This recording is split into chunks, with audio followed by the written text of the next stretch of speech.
Knowing what your and your partner's current and future expectations are is absolutely essential to a successful relationship. Stay with me and we will discuss why.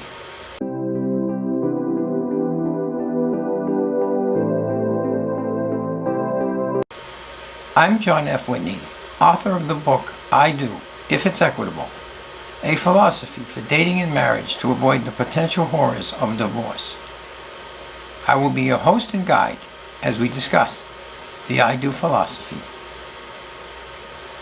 This is section 2, video 4 of 9, the we expect element of the I Do philosophy. The red square at the bottom right hand corner of the screen is a subscribe button. If you feel I'm doing a good job, might you consider clicking it at any time during this video? First, what should you expect of yourself? Expect that you will enter into any relationship openly, honestly, and honorably. Expect that you will attempt to avoid potential harmful relationships. Expect that you will terminate a potentially harmful relationship in a timely manner. Why? Dating is a time-consuming effort, especially if it is prolonged to search for answers about and from someone. Minimize your time, energy, effort, and money. How? Critique the relationship on a regular basis. Is it worth your effort? Does it demand modification? Or should it be terminated without delay? As you date, keep in mind the 10 pearls to ponder while dating. Make them the minimum expectations of your dating someone.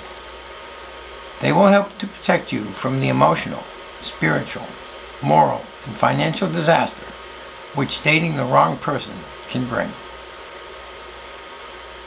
Number 1. Do not tolerate behavior that is unacceptable to the Bible, Torah, or Quran. Number 2. You are the company you keep. Be selective. Unless you seek a worthy life partner, you will likely not find one. Number 3. Do not give yourself to the unworthy or undeserving. Number 4. Do not tolerate any relationship or situation that you would advise family or friend to walk away from. Number 5. Do not spend time, energy, effort, or money foolishly or on the foolish. Number 6. Set and keep boundaries. Number 7. Expect from them at least what they expect from you. Number 8. Accept that, should the relationship sour unexpectedly, without warning, discussion, or reason, the truth regarding that relationship has reared its ugly head. Number 9. After 3 months within a new relationship, decide if it should continue, be modified, or be ended. And number 10. Be decisive. To be lonely and alone is better than being used and abused. Next, expect that you will employ the absolutely essential, all-important, critical eye.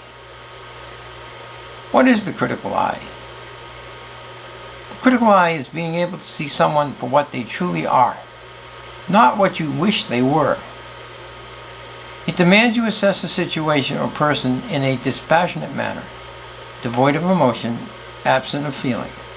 It is the ability to accurately assess any given situation or person, accepting the potential outcome, no matter how disappointing the outcome may be. For example, she might be a virtual goddess that all men would gladly worship, but she might also be greedy and selfish. He might be a stud that all women would die for, but he might also be obnoxious and vulgar.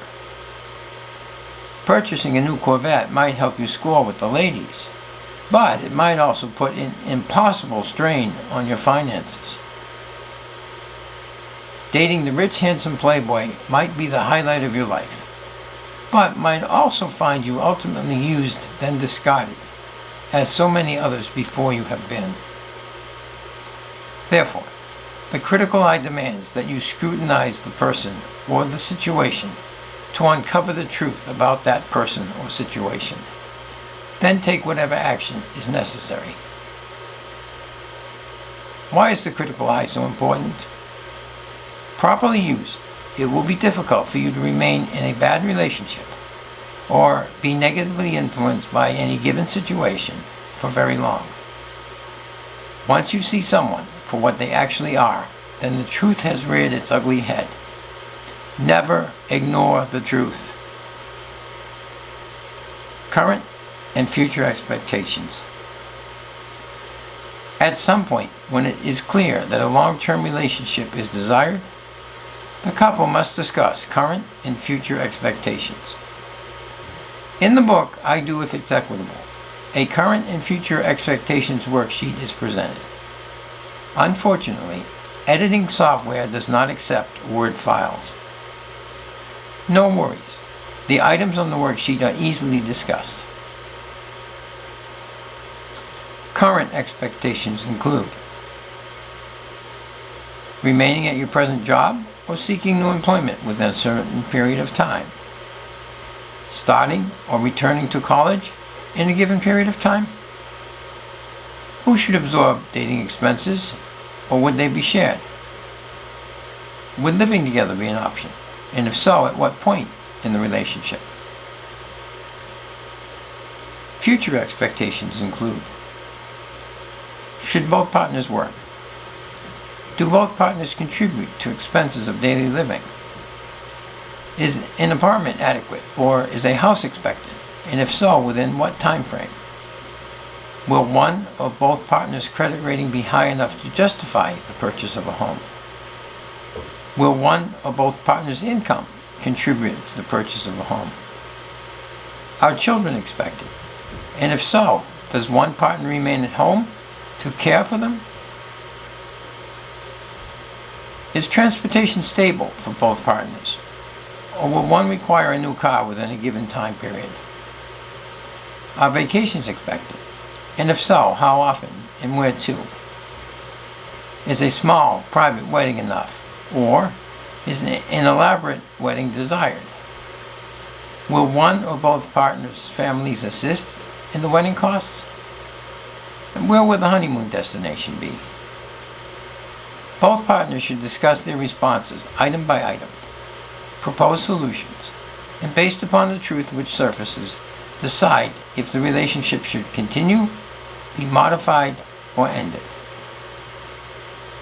Be sure to document the decisions made regarding each issue, as they will become entries in a future contract each will abide by. Finally, expect at some point in the relationship you will begin discussing the I do philosophy with those you date or consider marrying. Why? Communication is central to any successful relationship. The I do philosophy demands honest and open communication from you and your partner. Therefore, to assure honest and open communication will exist, after you decide to date one person exclusively, implement the current and future expectations discussion, and both partners should read the book I Do If It's Equitable. Why?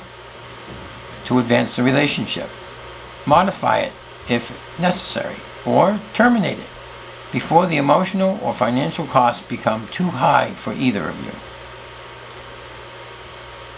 Now, the purpose here is to allow both partners to honestly and openly address what they expect of themselves, the other person, and the relationship before and during marriage. The goal, the primary goal, is to begin honest and open communication before the marriage. Remember, if you cannot discuss and resolve issues before marriage, it is highly unlikely that they will be discussed or resolved during the marriage. The secondary goal is to discover ulterior motives a person might have, or, if none exists, to address unreasonable or impossible expectations earlier rather than later in the relationship. For example, the woman might expect the man to provide her a house within 3 years of marriage. The man's credit rating and/or income might not allow this. decisions can be made, options can be considered, and possible solutions discovered.